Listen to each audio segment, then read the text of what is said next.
नमस्कार, आपका स्वागत है पॉलिटिकल पंचायत के शो में जिसका नाम है राजनेता और कटाक्ष। और मैं हूं इस शो का होस्ट डिंपल चौहान, जहां पर आज हम हंसी मजाक और मिर्च मसाले के तड़के के साथ बात करेंगे मुख्यमंत्री भजनलाल शर्मा पर उड़ाए गए मजाक के बारे में, जिसके बाद उनके डिप्टी सीएम भी उन पर हंसते हुए दिखाई दिए। बात होगी दूल्हे दुल्हन की तरह साथ में बैठे कांग्रेस और बीजेपी पार्टी की गठबंधन की। बात होगी वसुंधरा राजे के पांव में लगे छालों के बारे में, और आखिर में बात होगी डूंगरपुर बांसवाड़ा सांसद राजकुमार रोत पर लगे भ्रष्टाचार और नोटों की खेती के गंभीर आरोपों के बारे में, जिसने राजनीति वागड़ की जो राजनीति है उसमें बवाल मचाकर रख दिया है। और एक जो सवाल है वो छोड़कर रख दिया है कि क्या सांसद राजकुमार रोत ने कोई बड़ा घोटाला किया है। तो चलिए बिना किसी देरी के शुरू करते हैं। राजनीति एक तरफ, आरोप एक तरफ और कुर्सी का प्यार भैया एक तरफ। अब नेता बनो और कुर्सी ना मिले तो फिर काहे की नेतागिरी। जनता भी तो नेता उसी को मानती है जिसके पास पावर हो कुर्सी की। और ऐसी ही पावर का जो गेम है वो देखने को मिला वागड़ में, जहां कुर्सी यूं तो एक ही होनी थी, पर अधिकार जमाने के लिए बीजेपी और कांग्रेस वालों ने सब एडजस्ट कर लिया, साथ में पद संभाल लिया। यानी कि कुर्सी एक लेकिन दावेदारी दो। दरअसल यह मामला राजस्थान के डूंगरपुर जिले के सागवाड़ा नगर पालिका का है। यह मामला साल 2017 का है, जहां पर उस समय कांग्रेस के सागवाड़ा नगर पालिका अध्यक्ष नरेंद्र खोडनिया पर नगर पालिका के भवन को गिराकर सरकारी संपत्ति को नुकसान पहुंचाने और जो अपना पद है उसका दुरुपयोग करने जैसे गंभीर आरोप उनको लगाकर निलंबित कर बाहर का रास्ता दिखा दिया था। हालांकि अब उच्च न्यायालय ने उनके निलंबन पर स्टे लगा दिया है, जिसके बाद खोडनिया स्टे की कॉपी लेकर अध्यक्ष की कुर्सी पर बिना सरकार के आदेश जा बैठे।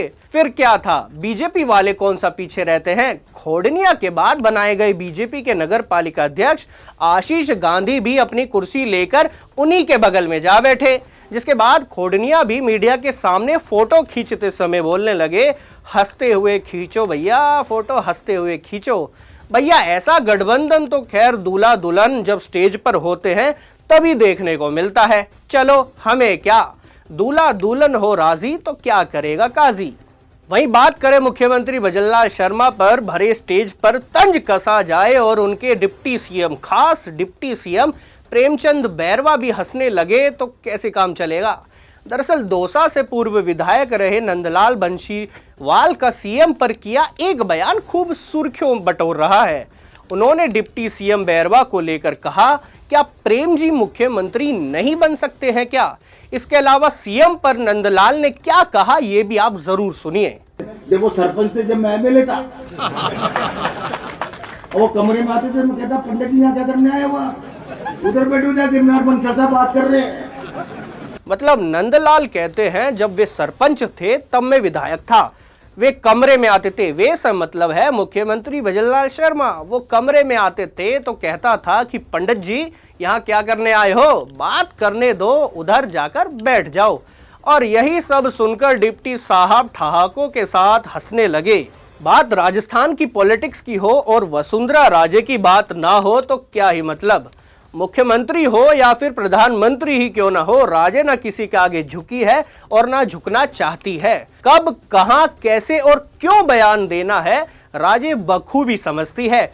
और यही कारण है कि वसुंधरा राजे अपने बयानबाजी से काफी हद तक सुर्खियों में बने रहने का काम वो करती है, या यूं कह लो बनी रहना चाहती है। फिलहाल वसुंधरा राजे का ताजा बयान है कि पैर के छाले कभी मेरी राह नहीं रोक पाए, छालों को पिन से फोड़कर आगे बढ़ जाती हूं। नेता पूरे 5 साल एसी में रहते हैं लेकिन हम ऐसा नहीं करते। अब राजे ने यह बयान विपक्ष के लिए कहा है या फिर अपनी ही पार्टी के किसी नेता को, यह कहना काफी मुश्किल है। पाँव के छाले कभी मेरी राह नहीं रुक पाए। अब बात करते हैं हिंदू राष्ट्र की मांग करने वाले बाबा और कथावाचक धीरेन्द्र शास्त्री की।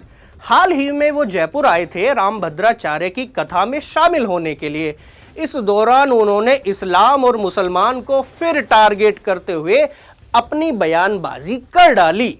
धीरेन्द्र शास्त्री कहते हैं वेद नहीं मानने वालों के जो बच्चे हैं भविष्य में जावेद और नावेद बनेंगे। बयान से मैंने भी अब वेद को समझना शुरू कर दिया है, कहीं मेरे बच्चे भी अपना नाम जावेद नावेद रखने की जिद न कर दे। आखिर में जिसका सभी को इंतजार था, बात अब उनकी होगी। दरअसल डूंगरपुर बांसवाड़ा सांसद राजकुमार रोत इन दिनों काफी घेरे में आ चुके हैं। हाल ही में मध्य प्रदेश में आयोजित आदिवासी महासम्मेलन के कार्यक्रम में उन पर आदिवासियों से हटकर राजनीति चमकाने का आरोप लगा, यानी कि जल जंगल जमीन से हटकर अपनी जो राजनीतिक रोटियां हैं उनको सेकने का उस मंच पर आरोप लगा। खैर, इस पर ऑलरेडी एक वीडियो डेडिकेटेड बन चुकी है। आपकी स्क्रीन की राइट साइड पर एक लिंक शो हो रहा होगा, उस पर अगर आप क्लिक करेंगे तो उसके बारे में पूरी जानकारी आपको मिल जाएगी। इसके अलावा बात करें क्या राजकुमार रोत ने भ्रष्टाचार किया है, तो ये आरोप हमारा नहीं बल्कि उनके फेवरेट टीएडी मंत्री बाबूलाल खराड़ी ने लगाया है। दरअसल खराड़ी का कहना है कि सांसद राजकुमार रोत 2018 में एमएलए बने। उन्होंने कौन से नोटों की खेती करी जो 3 करोड़ का बंगला बना दिया, साथ ही जयपुर में एक मकान बना लिया। जिसके बाद खराड़ी ये भी कहते हैं मैं तो 4 बार एमएलए और प्रधान रहा हूं, आज मैं इतना नहीं कर सका हूं, लेकिन राजकुमार रोत ने कैसे कर दिया। यानी कि खुले तौर पर राजकुमार रोत पर 2 का 1 और 1 का 2 करने के जैसे गंभीर आरोप खराड़ी लगा चुके हैं। लेकिन क्या ये आरोप मात्र आरोप है? कुछ को आरोप लगेंगे भैया, लेकिन कुछ को नहीं। ऐसा इसीलिए क्योंकि बांसवाड़ा डूंगरपुर के जो सांसद भारत आदिवासी पार्टी के हैं रोत, उनका जो संसदीय क्षेत्र का जो एमपी लेड रिकॉर्ड है वो कई सवाल खड़े कर रहा है। जब मैंने सरकारी आंकड़ों की पड़ताल की तो कुछ ऐसी बातें सामने आई जो पारदर्शिता पर सवाल उठाती तो हैं। दरअसल करीब 4.28 करोड़ खर्च हो चुके हैं और 71 कामों का जो भुगतान है वो सक्सेसफुल यानी कि सक्सेस मार्क हो चुका है, लेकिन पोर्टल पर उनके होने का कोई विजुअल सबूत यानी कि जो फोटोज है वो नहीं दिख रही हैं। साथ ही 6 ऐसे काम हैं लेकिन फोटो सिर्फ 2, लेकिन बाकी के जो 4 कामों का हिसाब है किताब है वो कहां गायब है। इसके अलावा जनता के जो पैसे हैं उस पर सन्नाटा बरस रहा है। बिना डिजिटल प्रमाण के अगर पेमेंट सक्सेस हो जाए तो जवाबदेही तो बनती है। सांसद जी अक्सर आदिवासियों के हक और जल जंगल जमीन की बात करते हैं, लेकिन क्या वे अपने क्षेत्र के विकास कार्यों में पारदर्शिता सुनिश्चित कर पा रहे हैं? देखो, टैक्स पेयर्स को सिर्फ डाटाबेस की एंट्री नहीं बल्कि जमीन पर काम और उसका सबूत चाहिए होता है। इस पर आपका क्या कहना है कमेंट करके जरूर बताएं। अगर आप चैनल पर नए हैं तो उसको सब्सक्राइब करना ना भूलें और पुराने साथी हैं तो वीडियो को लाइक करना जरूर।